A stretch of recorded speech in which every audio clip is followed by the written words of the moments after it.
Hello everyone. Today we will start with the ninth class history book, Social Science, that is India and the Contemporary World, Part 1. ठीक है, जिसमें पहला chapter है French revolution, है ना. French revolution ही है पहला चैप्टर. तो इसमें हम लोग पढ़ते हैं कि in this section 1 you will read about the French revolution, the Russian revolution and the rise of Nazism. ठीक है, कि कैसे नाजिज्म बढ़ा. In different ways all these events were important in the making of the modern world. तो ये बहुत ज़रूरी था कि कैसे मॉडर्न वर्ल्ड शेप हुआ. Chapter 1 is on the French Revolution. Today we often take the ideas of liberty, freedom, equality for granted. हम आजकल इन सब चीज़ों को बहुत for granted लेते हैं. But we need to remind ourselves that these ideas also have a history. By looking at the French Revolution, you will read a small part of that history. The French Revolution led to the end of monarchy in France.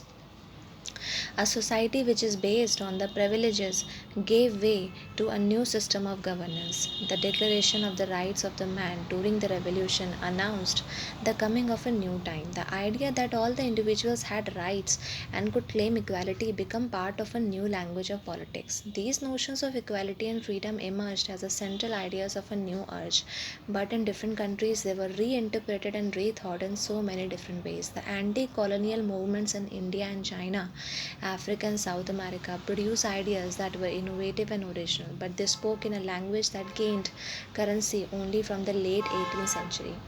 In chapter 2, you will read about the coming of the socialism in Europe and the dramatic events that forced the ruling monarch, the Tsar Nicholas II, to give up power. The Russian Revolution sought to change the society in a different way. It raised the question of economic equality and the well being of the workers and the peasants. The chapter will tell you about the changes that were initiated by the new Soviet government, the problems it faced and the measures it undertook. While Soviet Russia pushed ahead with industrialization and mechanism of agriculture, it denied the rights of citizens that were essential to the working of a democratic society. The ideals of the socialism, however, became part of the anti colonial movements in different countries. Today, the Soviet Union has broken up and socialism is in crisis. But through the 20th century, it has been a powerful force in the shaping of the contemporary world.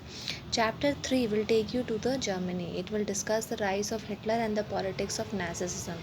You will read about the children and the women in the Nazi Germany, about the schools and concentration camps. You will see how the Nazism denied various minorities a right to live, how it drew upon a long tradition of the anti Jewish feelings to persecute the Jewish, and how it waged a relentless battle against the democracy and socialism. But the story of Nazism's rise is not only about a few specific events, about the massacres and killings. It is about the workings of an elaborate and frightening system which operated at different levels. Some in India were impressed with the ideas of Hitler, but most watched the rise of Nazism with horror. The history of the modern world is not simply a story of the unfolding of the freedom and democracy, it has also been a story of the violence and tyranny, death and destruction. ठीक है, तो हम लोग French revolution के बारे में पढ़ते हैं. On the morning of the 14 July 1789 the city of Paris was in a state of alarm. The king had commanded the troops to move into the city. The rumors spread that he would soon order the army to open the fire upon the citizens. Some 7,000 men and women gathered in front of the town hall and decided to form a people's militia. Militia.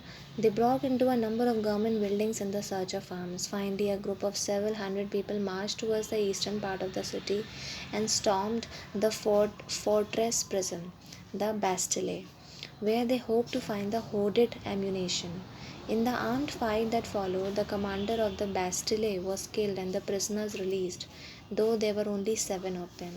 Yet the Bastille was hated by all because it stood for the despotic power of the king. The fortress was demolished and its stone fragments were sold in the markets to all those who wished to keep a souvenir of its destruction.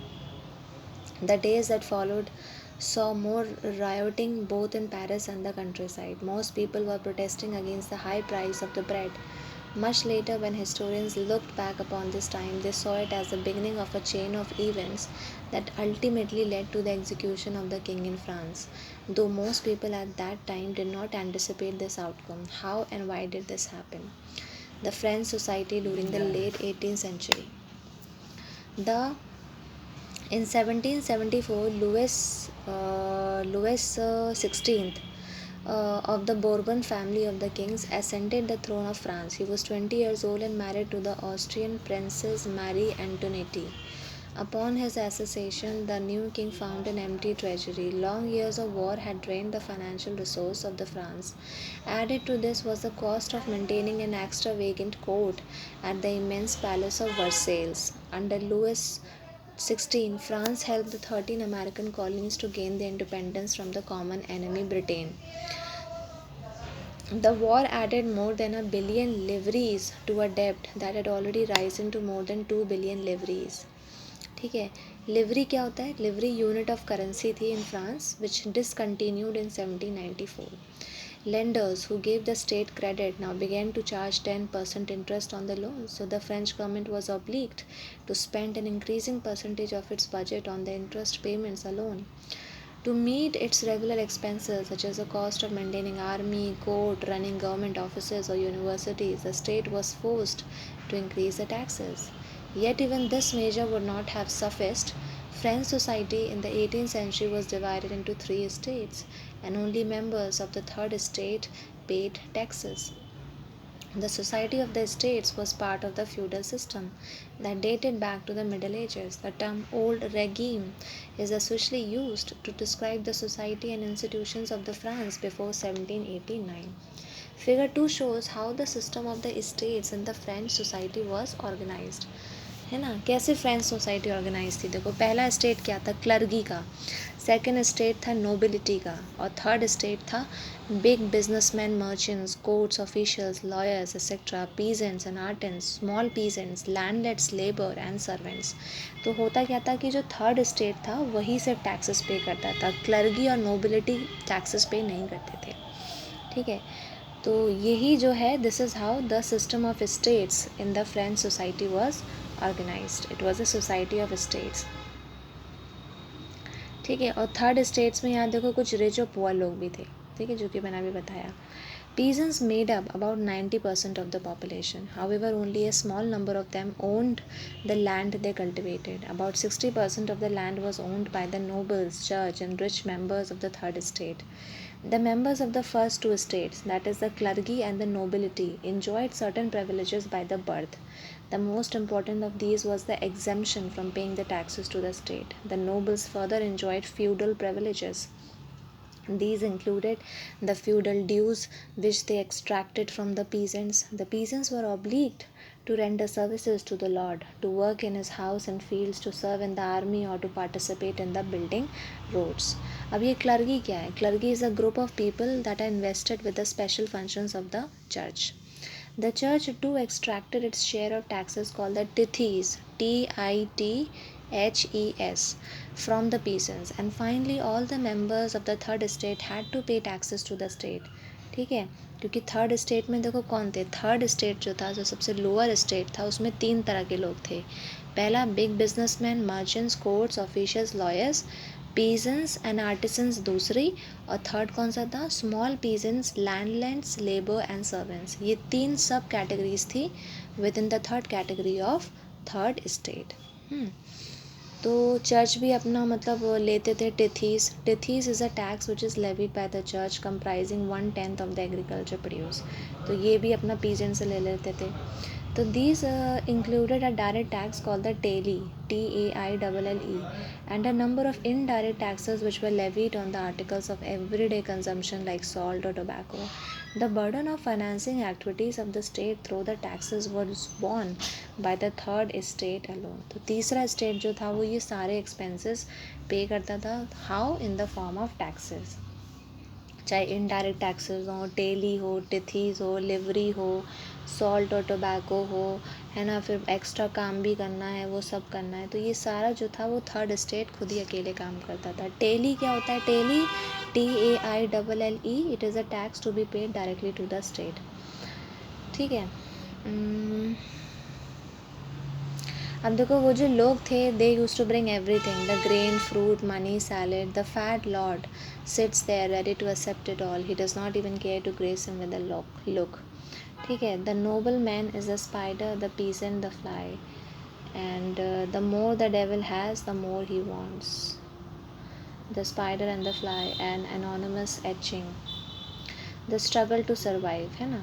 A population of France rose from about 23 million in 1715 to 28 million in 1789. This led to a rapid increase in the demand for food grains. Production of the grains could not keep pace with the demand, so the price of the bread, which was a staple diet of the majority, rose rapidly. Most workers were employed as laborers in the workshops, whose owner fixed the wages, but wages did not keep pace with the rise in prices. So the gap between the poor and the rich widened, and things became worse whenever drought or hail reduced the harvest. And this led to a subsistence crisis, something that occurred frequently in France during the old regime. देखो subsistence crisis कैसे होता था. पहले bad harvest हुआ, the poorest can no longer buy the bread. फिर disease epidemic आ गया, फिर और वही, फिर और गरीब हो गए, है ना. तो फूड राइट्स हुए, scarcity of grain, increase number of death, rising food prices, weaker bodies. तो इन सब से क्या हुआ कि क्राइसिस होता रहा. A growing middle class in wages an end to privileges. तो मिडिल क्लास बढ़ती गई, तो उन्होंने सोचा कि यार अब इन गरीब लोगों का किस्सा ख़त्म किया जाए. In the past, the peasants and the workers had participated in the revolts against the increasing taxes and food scarcity, but they lacked the means and the programs to carry out full-scale measures that would bring about a change in the social and economic order. And this was left to those groups within the third estate who had become prosperous and had access to education and new ideas. The 18th century witnessed the emergence of the social groups termed the middle class, who earned their wealth through an expanding overseas trade and from the manufacture of the goods such as woolen and silk textiles that were either exported or brought by the richer member of the society. In addition to the merchants and the manufacturers, the third estate included professions such as lawyers or administrative officials. All of these were educated and believed that no group in the society should be privileged by birth. Rather, a person's social position must depend on his merit. And these ideas, investigating a society based on freedom and equal laws and opportunities for all, were put forward by the philosophers such as John Locke and the Jean-Jacques Rousseau. In his two treatises of the government, the Locke sought to refute the doctrine of the divine and absolute right of the monarch. The Rousseau carried the idea forward and proposing a form of government that is based on the social contract between the people and their representatives. In the spirit of the laws, Montesquieu proposed a division of the power within the government between the legislative, executive, and judiciary, and this model of government was put into force in the USA after the 13 colonies declared their independence from Britain. The American Constitution and its guarantee of the individual rights was an important example for the political thinkers in the France. The ideas of these philosophers were discussed intensively in the salons and the coffee houses, and it was spread among the people. It was spread among the people. It was spread among the people through the books and newspapers, and these were frequently read aloud in the groups for the benefit of those who could not read and write. The news that Louis XVI planned to impose further taxes to be able to meet the expenses of the state generated anger and protest against the system of privileges. ठीक है. अब देखो accounts हैं कुछ of the lived experience in the old regime. Georges Danton, who later became active in revolutionary politics, wrote to a friend in 1793 looking back upon the time when he had just completed his studies. I was educated in the residential college of Plessis. I was in the company of important men. Once my studies ended, I was left with nothing. I started looking for a post. Impossible to find one at the low courts in Paris. The choice of a career in the army was not open to me, as I was not a noble by birth, nor did I have a patron. The judges too could not offer me a refugee. I could not buy an office, as I did not possess a sou. My old friends turned their backs to me. The system had provided us with an education, without, however, offering a field where our talents could be utilized. An Englishman, Arthur Young, travelled through France during the years from 1787 to 1789 and wrote detailed descriptions of his journeys. He often commented on what he saw. He who decides to be served and waited upon by slaves, ill treated slaves at that, must be fully aware that by doing so he is placing his property and his life in a situation which is very well different from that he would be in had he chosen the services of the free and well treated men. And he who chooses to dine to the accompaniment of his victim's groans should not complain if during a riot his daughter gets kidnapped or his son's throat is slit. फिर the outbreak of the revolution.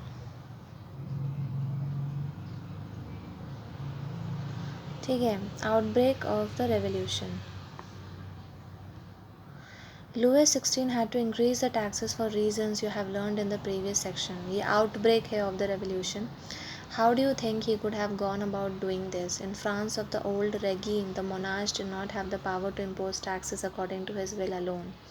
Rather, he had to call a meeting of the States General, which would then pass his proposals for new taxes. The States General was a political body to which the three states sent their representatives. However, the monarch alone could decide when to call a meeting of this body. The last time it was done in 1614.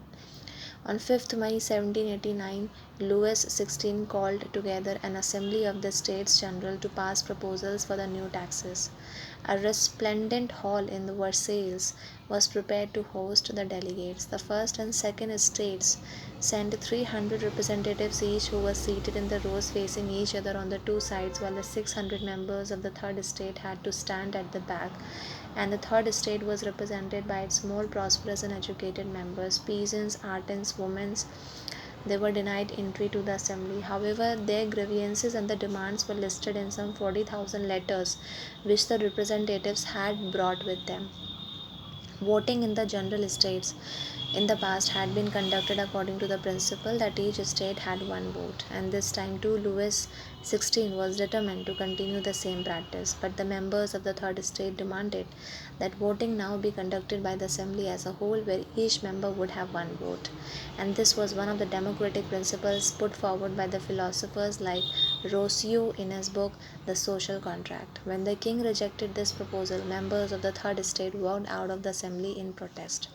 The representatives of the third estate viewed themselves as spokesmen for the whole French nation.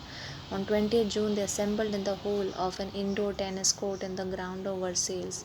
They declared themselves a national assembly and swore not to disperse till they had drafted a constitution for the France that would limit the powers of the monarch. They were led by Mirabeau, an Abbé CS. Mirabeau was born in a noble family but was convinced of the need to do away with the society of feudal privilege. He brought out a journal and delivered powerful speeches to the crowds assembled at Versailles. अब देखो कुछ important dates हैं. 1774 में Louis XVI become the king of France, faces empty treasure, growing discontent within society of the old regime.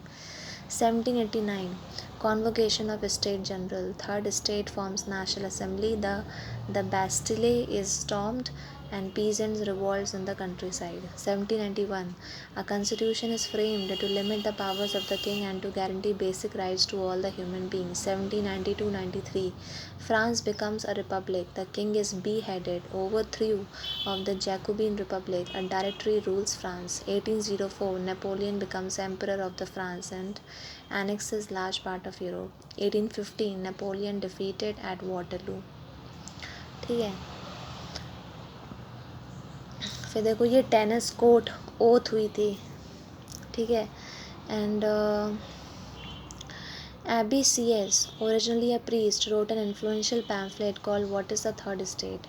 While the National Assembly was busy at Versailles drafting a constitution, the rest of the France seethed with turmoil. A severe winter had meant a bad harvest. The price of the bread rose. Often bakers exploited the situation and hoarded supplies. After spending hours in the long queues at the bakery, the crowds of the angry women stormed into the shops. At the same time, the king ordered troops to move into Paris. On 14 July, the agitated crowd stormed and destroyed the Bastille.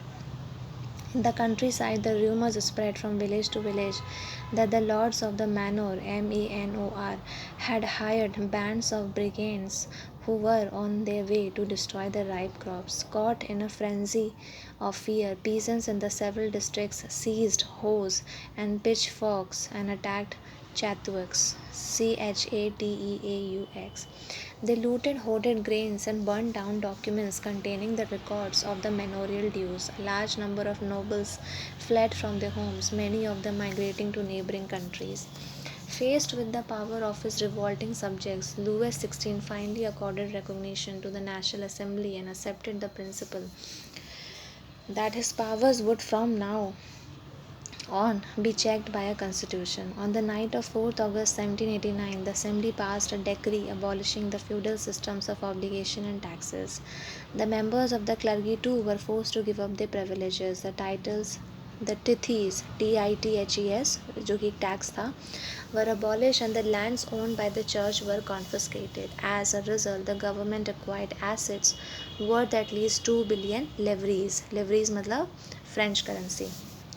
चैत्यू क्या था देखो, जो कि हमने चैतुविक्स पढ़ा था, castle है या और stately residence belonging to king or nobleman. And what is manor? Menor. It is an estate which is consisting of the lord, land and his mansion. ठीक है.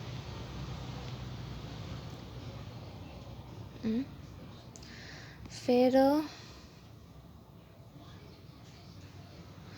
देखो क्या है, फ्रांस जो है it becomes a constitutional monarchy. The National Assembly completed the draft of the Constitution in 1791. Its main object was to limit the powers of the monarch, and the powers, instead of being concentrated in the hands of one person, were now separated and assigned to different institutions: the legislature, executive, judiciary. This made France a constitutional monarchy. Figure 7 explains how the new political system worked, है ना. जैसे judiciary में जज है, executive में king है, legislature में national assembly है जिसमें 745 मेंबर्स हैं. ठीक है. फिर देखो क्या होता है कि political system under the constitution of 1791 में एक्सप्लेन करती हूँ. जैसे सबसे नीचे क्या था कि women and children and youth below 25 passive citizens, no voting rights about 3 million man. ठीक है. इसमें वुमेन थे, चिल्ड्रन थे और यूथ था बिलो 25. इनके कोई वोटिंग राइट्स नहीं है और ये 3 मिलियन मैन हैं, ये पासिव सिटीजन्स थे. एक्टिव सिटीजन्स कौन थे? They were entitle to vote, about 4 million of a population of 28 million. तो 28 मिलियन टोटल पॉपुलेशन था फ्रांस का, जिसमें से 4 मिलियन एक्टिव सिटीजन्स थे. तो ये वोट करेंगे, तो इनमें इलेक्टोरस आएगा जो कि 50,000 मैन थे. फिर वो इलेक्टोरस वोट करेंगे नेशनल असेंबली में, जो कि 745 मेंबर्स होंगे. They will control the king. King का वीटो पावर होगा. National assembly will also control the ministers. ठीक है.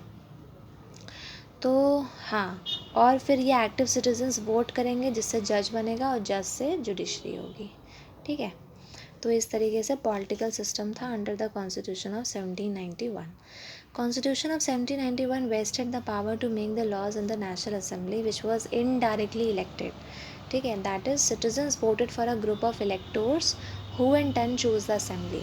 Not all citizens, however, had the right to vote. Only above 25 who paid taxes equal to at least 3 days of a labor wage were given the status of active citizens, and that is, they were entitled to vote. The remaining men and women were classed as passive citizens. To qualify as an elector and then as a member of assembly, a man had to belong to the highest brackets of the taxpayers. ठीक है.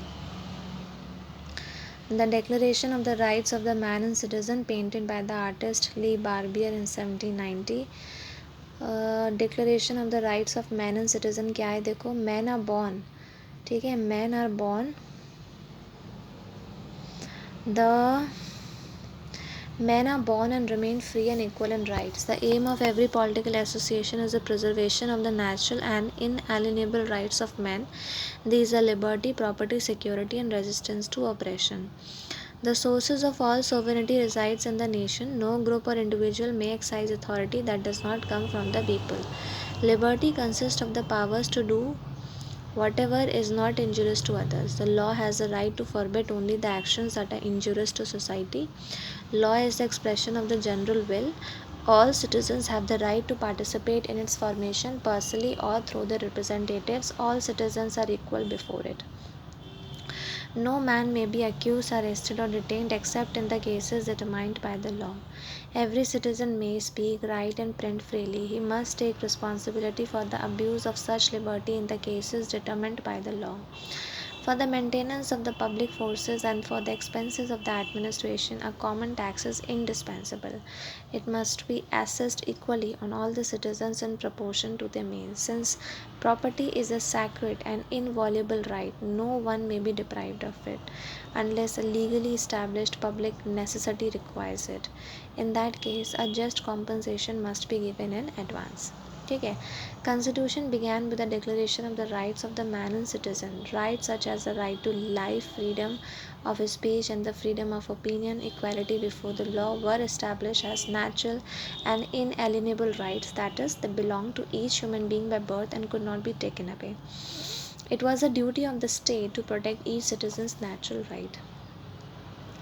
The revolutionary journalist Jean Paul Marat, Marat, commented in his newspaper, The Friend of the People, on the constitution drafted by the National Assembly. The task of representing the people has been given to the rich. The lot of the poor and oppressed will never be improved by the peaceful means alone. Here we have absolute proof of how the wealth influences the law, yet the laws will last only as long as the people agree to obey them. And when they have managed to cast off the yoke of the aristocrats, they will do the same to the other owners of the wealth. ठीक है. फिर देखो reading political symbols. The majority of the men, women in the 18th century could not read or write, so images and symbols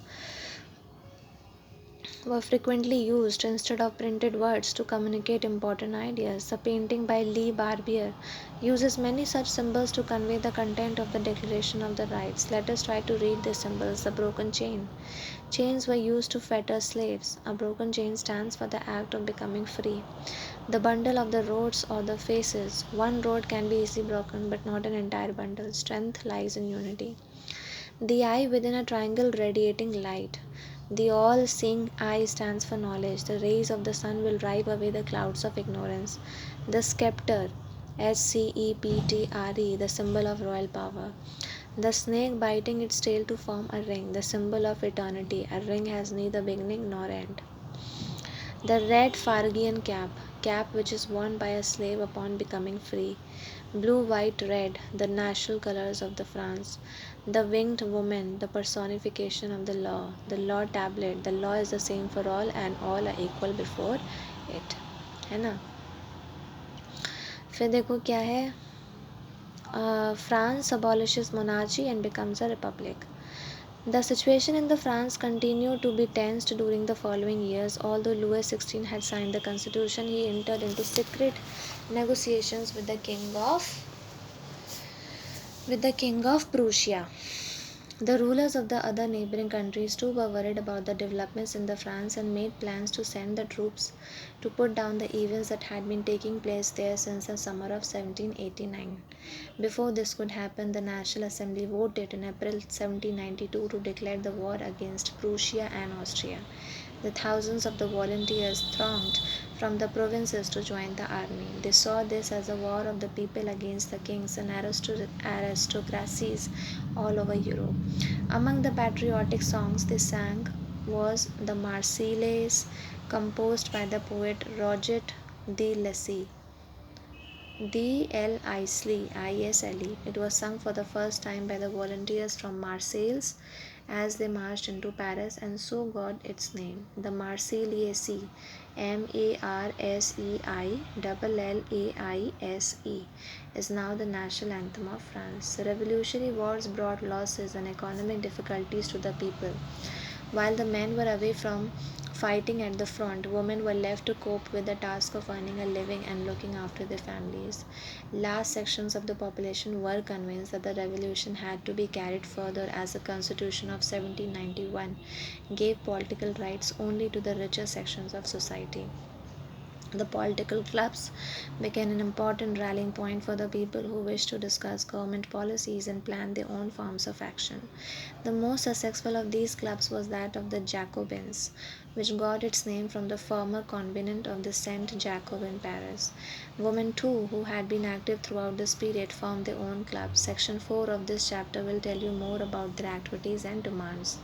ठीक है और the members of the Jacobin Club belonged mainly to the less prosperous sections of the society. They included small shopkeepers, artisans such as shoemakers, pastry cooks, watchmakers, printers, servants, the daily wage workers. The leader was Maximilian Robespierre. A large group among the Jacobins decided to start wearing long striped trousers similar to those worn by the dock workers, and this was to set themselves apart from the fashionable sections of society, especially nobles who wore knee breeches. The convent का मतलब क्या होता है? Building belonging to a community devoted to a religious life. ठीक है.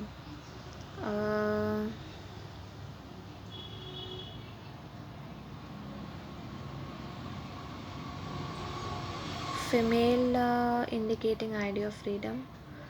ठीक है. It was a way of proclaiming the end of the power wielded by the wearers of the knee breeches. These Jacobins came to be known as the sans culottes, SANSCULOTTES, literally meaning those without the knee breeches. Knee मतलब पैर की. Sans culottes men wore in addition the red cap that symbolizes liberty. Women, however, were not allowed to do so. In the summer of 1792, the Jacobins planned an insurrection of a large number of Parisians who were angered by the short supplies and high prices of the food. On the morning of August 10, they stormed the palace of the Tuileries, TUILERIES, massacred Matamarna, the king guards, and held the king himself as a hostage for several hours. And later, the assembly voted to imprison the royal family. The elections were held, and from now on, all the men of 21 years and above, regardless of the wealth, got the right to vote. The newly elected assembly was called the Convention.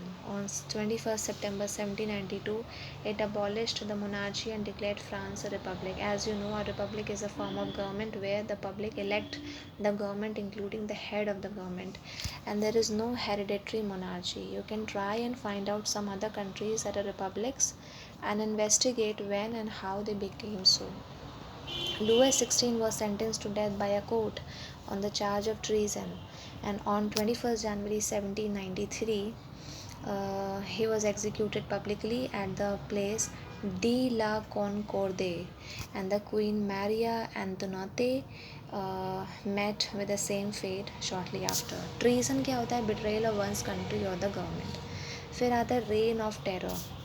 The period from 1793 to 1794 is referred to as the Reign of Terror.